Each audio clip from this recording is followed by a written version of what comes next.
ಇಲ್ಲ ಸರಿ ಅಲ್ಲ ಸರ್. ಇವರು ಇಷ್ಟವರೆಗೂ ಮಾಡಿದ ತನಿಖೆ ಮೇಲೆ ನಂಬಿಕೆ ಇಲ್ಲ. ಹಾಗಾದ್ರೆ ಇಷ್ಟು ಪೊಲೀಸರು ಬೇಕಾಗಿಲ್ಲ ನಿಮ್ಗೆ ರಕ್ಷಣೆಗೆ. ಒಂದ್ ನಿಮಿಷ SIT ಕೊಟ್ಟಿದ್ದಾರೆ, ಪೊಲೀಸ್ ಅವ್ರಿಗೆ 2 ನಿಮಿಷ ಫ್ರೀ ಮಾಡ್ಕೊಡ್ಲಿ, ಅವ್ರು ಮಾಡ್ಕೊಡ್ತಾರೆ. ಆದ್ರೆ ನಿನಗೆ ಅರ್ಧ ಗಂಟೆ ಈಗ ಫ್ರೀ ಕೊಟ್ಟು ಮಾತಾಡ್ಲಿಕ್ಕೆ ಪೊಲೀಸರು ಕೈ ಕಟ್ಟಾಗಿದೆ. ಸ್ವಾಮಿ ನೀನು ಬರುವಾಗ ಏನು ತೊಂದರೆ ಆಗಿದೆ ಪೊಲೀಸರು ಯಾರು ಹೇಳಿದ್ದು ಕೈ ಕಟ್ಟಾಗಿದ್ದು ಅಂತ? ಪೊಲೀಸ್ ನ್ಯಾಯಾಲಯಕ್ಕೆ ಸರ್ಕಾರ ಪೊಲೀಸ್ ಅಧಿಕಾರಿಗಳಿಗೆ ಕೈ ಕಟ್ಟಾಕಿದ್ದಾರೆ.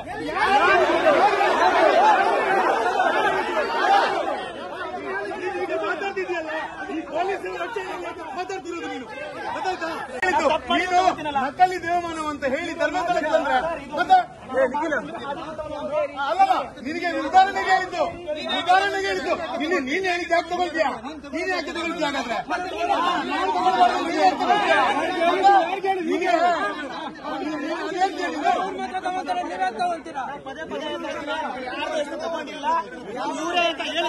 ಏನು ನಿನಗೆ ನ್ಯಾಯ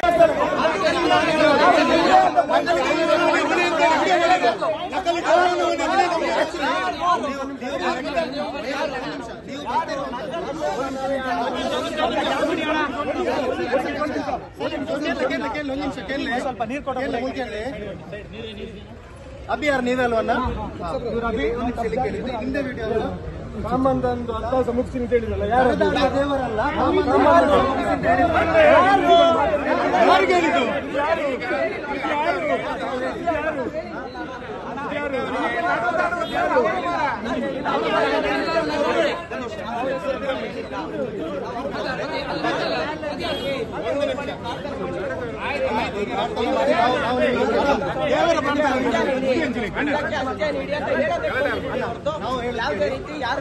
ನಿಮ್ಮ ದೇವರ ಪ್ರಾರ್ಥನೆಗೆ ನಾವು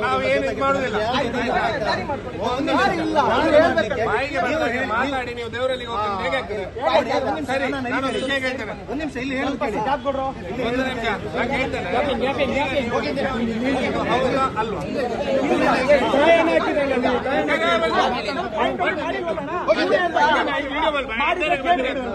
ನಾನು ಏನು ಹೇಳಿಲ್ಲ ಅಂತ ಹೇಳ್ತೀರಾ?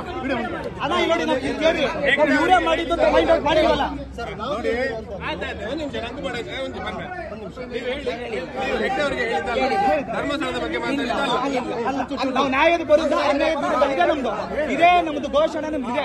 ನಾವು ನ್ಯಾಯದ ನಾವು ಪಾದಯಾತ್ರೆ ಹಮ್ಮಿಕೊಂಡಿದ್ದು ಶಾಂತ ರೀತಿಯಿಂದ ಬಂದು ಮಂಜುನಾಥ ಸ್ವಾಮಿಗೆ ಕೇಳ್ಕೊಳ್ಳೋಣ. ಶಾಂತಿಯಲ್ಲಿ ಮಾತ್ರ ನಾವು ಯಾವುದೇ ರೀತಿ ಪ್ರತಿಭಟನೆ ಮಾಡಲ್ಲ, ಯಾವುದೇ ರೀತಿಯ ಗಲಿಗೆ ಮಾಡಲ್ಲ. ಏನಂದ್ರೆ ನೀವೀಗ ಧರ್ಮಸ್ಥಳದ ಬಗ್ಗೆ ಹೆಗ್ಡೆಯವರ ಬಗ್ಗೆ ಮಾತಾಡಿದ್ದಲ್ಲ. ಅಲ್ಲ, ಖಂಡಿತ ಅಲ್ಲ. ಮಾತಾಡಿದ್ದು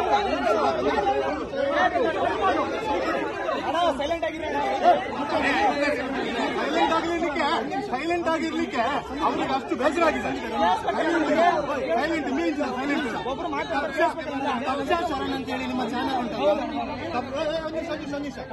ಕಬ್ಜಾ ಶರಣ್ ಅಂತೇಳಿ ನಿಮ್ಮ ಚಾನಲ್ ಉಂಟಲ್ಲ, ಆ ಚಾನಲ್ ಓಪನ್ ಮಾಡಿ ನೀವು ಲೈವ್ ಅಲ್ಲಿ ಹೇಳಿ ನಾನು ನಕಲಿ ದೇವಮಾನವ ಅಂತ ಹೇಳಿದ್ದು ಇವರಿಗೆಲ್ಲ ಅಂತ ಹೇಳಿ. ಧರ್ಮಸ್ಥಳದ ಕಾವಂಡರಿಗೆ ಅಲ್ಲ ಅಂತ ಹೇಳು, ಅಲ್ಲ ಅಂತ ಹೇಳು. ಒಪ್ಕೊಂಡಿನಿ ಮಾತು ಸರಿನಾ? ಈ ಮಾತು ಯಾಕೆ ಅನ್ವಯ ಮಾಡ್ಕೊಟ್ಟಿದ್ದಾರೆ? ಯಾರಿಗೆ ಹೇಳಿದ್ದು? ಯಾರಿಗೆ ಹೇಳಿದ್ದು ಅಂತ ಹೇಳಿ ನಾವು ಯಾರು ಹೇಳಿಲ್ಲ. ಯಾರಿಗೆ ಹೇಳಿಲ್ಲ ಅಂದ್ರೆ ಶಬ್ದ ಆಗ್ತೇನೆ. ನೀವು ಹೇಳಿದ್ರಲ್ಲ ನಕಲಿ ದೇವಮಾನವ ಅಂತ ಹೇಳಿ, ನೀವು ಗೋವಾಗ ಹೋಗ್ತಿದ್ದ ನಾವು ಕೇಳ್ತಿರ್ಲಿಲ್ಲ. ನಕಲಿ ದೇವಮಾನವ ಅಂತ ಹೇಳಿ ಧರ್ಮಸ್ಥಳಕ್ಕೆ ಬಂದದ್ದಲ್ವಾ? ನಕಲಿ ದೇವಮಾನವ ಅಂತ ಹೇಳಿ ಏನು ಕೇಳ್ತಾರೆ? ಅವ್ರಿಗೆ ಅಂತ ಹೇಳಿಲ್ವಲ್ಲ, ನೀನು ಬಂದದ್ದು ಎಲ್ಲಿಗೆ?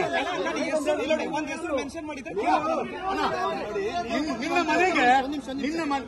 ನಿನ್ನ ಮನೆಗೆ ನಾನು ನನ್ನ ಕುಟುಂಬ ಸಮೇತ ಕೇರಳದಲ್ಲಿ ಏನು ಬದುಕಲ್ಲ, ಇಲ್ಲೇ ಇರೋದು ನಮ್ಮ ಬದುಕು ಅಂತ ಸಾವಿರ ಲಕ್ಷಗಟ್ಟಲೆ ಜನ ಜೀವನ ಮಾಡೋದು ಈ ಊರಿನಲ್ಲಿ.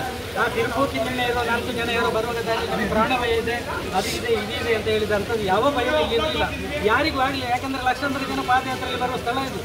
ನೀವೆಲ್ಲ ಒಂದ್ಸಲ ರಾತ್ರಿ ಇಲ್ಲಿ ಬಂದು ನೋಡ್ಬೇಕು. ಜನ ಇರೋ ಒಂದು ಸಾಧಾರಣ ಒಂದು 20,000 ಜನ ಇಲ್ಲಿ ರೋಡ್ ಸೈಡಲ್ಲೆಲ್ಲ ಪಾಪ ಮಲಗಿರ್ತಾರೆ. ಅಂತ ಯಾವ ಭಯವಿಲ್ಲದ ಊರಲ್ಲಿ ಇವನಂತಹ ಬಂದ್ರಲ್ಲ ಕೆಲವು ಅವ್ರಿಗೆ ಏನು ಗೊತ್ತಿಲ್ಲ. ಯಾಕಂದ್ರೆ ಅವರಿಗೆ ತಿರುಪೋಕಿಗಳು, ಅವರು ನಿಜವಾಗಿ ತಿರುಪೋಕಿಗಳು.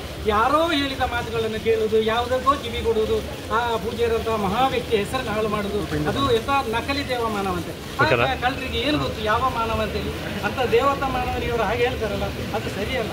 ಅದು ಇದಕ್ಕೆ ಬೇಕಾದ ಇದೇ ಅಲ್ಲ. ಅವರೆಲ್ಲ ಬರುವುದು ನಮಗೆ ಆ ಭಯ ಈ ಭಯ, ಇಲ್ಲಿ ಯಾವ ಭಯವಿಲ್ಲ. ಅವರು ಆಕೆ ಹೇಳಿದ್ದಕ್ಕೆ ಅವರು ಕ್ಷಮೆ ಹೇಳಬೇಕು. ಇಲ್ಲಿ ನಮಗೆ ಭಯ ಆಗ್ತದೆ ಅಂತ ಹೇಳಿ ಅವನು ಇಲ್ಲಿಗೆ ಬಂದಲ್ಲ ಕೇಳ್ತಾರೆ. ಎಲ್ಲೂ ಸಾಯದೆ ಬಂದಿದ್ದಾರಲ್ಲ ಅವರು, ಎಲ್ಲೂ ಸಾಯಲಿಲ್ಲಲ್ಲ ಅವರಿಗೆ, ಅಲ್ಲಿ ಏನು ಸನಿಯೂ ಇರಲಿಲ್ಲಲ್ಲ ಅವರಿಗೆ. ಅವರು ಕ್ಷಮೆ ಹೇಳಲಿ. ನಾವು ಅದು ಬರುವಾಗ ಹೇಳಿದ್ದು ತಪ್ಪಾಯ್ತು ಅಂತೇಳಿ ಆ ಕಳ್ಳನ ಮಕ್ಕಳು ಕ್ಷಮೆ ಹೇಳಿ. ಅವರು ಅಲ್ಲಿಂದ ಹೊರಡುವಾಗ ನಾವೇನು ಶಾಂತಿಯುತ ಪ್ರತಿಭಟನೆ ಅಂತ ಈಗ ಇಲ್ಲಿ ಹೇಳ್ತಾ ಇದ್ದಾರಲ್ಲ, ಹಾಗಲ್ಲದು. ಶಾಂತಿಯುತ ಪ್ರತಿಭಟನೆ ಮಾಡುವವನು ಬೇಕಾದ್ರೆ ವಿಡಿಯೋ ಏನ್ ಮಾಡ್ತಾನೆ, ನಾವು ಶಾಂತಿಯುತವಾಗಿ ಒಂದು ನ್ಯಾಯಕ್ಕೋಸ್ಕರ ನಾವು ಬರ್ತಾನೆ ಅಲ್ವಾ. ಅಲ್ಲಿಂದ ಹೊರಡುವಾಗ ವಿಡಿಯೋ ಮಾಡಿ 3-4 ಗಾಡಿಗಳು ನನ್ನನ್ನು ಫಾಲೋ ಮಾಡ್ತಾ ಇದೆ, ನನಗೇನಾದ್ರೂ ಹೆಚ್ಚು ಕಮ್ಮಿ ಆದ್ರೆ ನಕಲಿ ದೇವಮಾನವ ಕಾರಣ, ನಾನು ಅವರಲ್ಲೂ ಮಾತಾಡಿದೆ ಇವರಲ್ಲೂ ಮಾತಾಡಿದೆ ಅಂತೆಲ್ಲ ಹೇಳಿಕೊಂಡು ಬಂದು ಅದನ್ನು ಯಾರಾದ್ರೂ ಅದು ಒಂಥರ ಗಲಭೆ ಎಬ್ಬಿಸೋದಾನೆ ಮಾಡೋದು. ಈಗ SI ಕೊಟ್ಟಿದೆ ಅಂತ ಹೇಳುವಾಗ SI ಅವ್ರು ಮಾಡ್ತಾರೆ ಬಿಡ್ರಿ, ನಾವು ಪೊಲೀಸ್ನವರು ನಂಬೋದಿಲ್ಲ ಅಂತ ಹೇಳ್ತಾನೆ. ಇವರು ಪೊಲೀಸನ್ನು ನಂಬೋದಿಲ್ಲ, ಕಾನೂನು ನಂಬೋದಿಲ್ಲ, ನಾನು ಇವರಿಗೆ ಹೇಳಿದ್ದೇ ಇಲ್ಲ ಅಂತ ಹೇಳ್ತಾನೆ. ಈಗ ಅವನ ಬಾಯಲ್ಲಿ ಹೇಳ್ತಾನೆ ಅವರಿಗೆಲ್ಲ ಹೇಳಿದ್ರೆ ಮತ್ತೆ ಯಾರಿಗೆ ಹೇಳಿದ್ದು ಮಾರ್ರೆ? ಮತ್ತೆ ಧರ್ಮಸ್ಥಳಕ್ಕೆ ಬರ್ತಾ ಇದ್ದೀನಿ ನನಗೇನಾದ್ರೆ ಅವನಿಗೆ ಹೊಣೆ, ಈ ತರ ಹೊಣೆ ಇದೆಲ್ಲ ಹೇಳ್ತಾನಲ್ಲ. ಯಾಕೆ ಅಂತ ಹೇಳಿದ್ರೆ ಇದನ್ನೊಂದು ವ್ಯವಸ್ಥಿತವಾಗಿ ಇಲ್ಲಿ ಏನಾದ್ರೂ ಒಂದು ಗಲಭೆ ಎಬ್ಬಿಸಬೇಕು ಅಂತ ಹೇಳಿ ಇವರು ಪ್ರಾಮಾಣಿಕ ಉದ್ದೇಶ. ಭಕ್ತನಾಗಿ 1000 ಜನ ಬಂದ್ರು ಇವರನ್ನ ನಾವೇ ಕರ್ಕೊಂಡು ಹೋಗ್ತೇವೆ.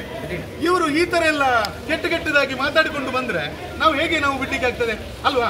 ನಾವೊಂದು ಊರಿನವರಾಗಿ ನಮ್ಗೆ ಇದು ನಮ್ಮ ಒಂದು ಅಸ್ಮಿತೆಯ ಪ್ರಶ್ನೆ ಅಲ್ವಾ ಇದು? ಬೇಕಾಬಿಟ್ಟಿ ಮಾತಾಡುವವನು ಬಂದು ಕಾವಂದ್ರಿಗೆ ಬಾಯಿಗೆ ಬಂದಂಗೆ ಬೊಗಳುವವನು ಬಂದು ನಾವೇನು ಮೆರವಣಿಗೆಯಲ್ಲಿ ಕರ್ಕೊಂಡು ಹೋಗ್ಬೇಕಾ ಇವನನ್ನ? ಹೇಗೆ ಅವನು ಯಾವ ರೀತಿಯಲ್ಲಿ